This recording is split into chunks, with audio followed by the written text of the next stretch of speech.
In working with businesses and building niches, I've been getting this question. Chris, if you could go back and do it all over again, would you do it the same? And the answer to that question is going to be in this video. So let's get started. But before we do, remember, share, subscribe, and like the channel below. So, would I do it the same way I did the last decade on building the flood insurance guru with a niche? And you know, the answer may shock you, but in today's world, no, I wouldn't. You see, I walked away from all other products but flood. In today's world, with artificial intelligence and all these different things, there's a better way to do things now. There's a better way to build a organization. In fact, we may one day go down this route. Not right now, but maybe one day.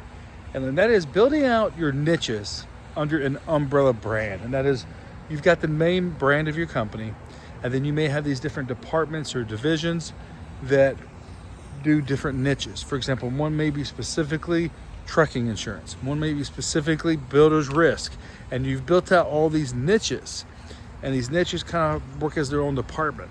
So if I was building out a niche agency in 2025 or beyond, this is exactly how I would do it. Is I would build everything under what I call an umbrella brand, and then you've got smaller brands underneath this.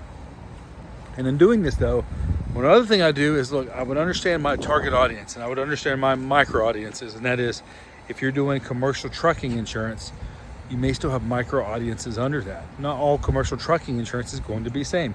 You may have long haulers, you may have short haulers, builder's risk, you may have real estate investors, or you may just have actual builders. So you've got to understand your audience and building out these niches. That's always the first step when you build out a niche is, look, I've got to do my research on who the target audience is. Then I got to work on the messaging and the strategy. Then comes the execution. So this is exactly what I would do if I was building out a niche for an insurance agency in 2025 and beyond. Remember, share, subscribe, and like the channel below. Thank you.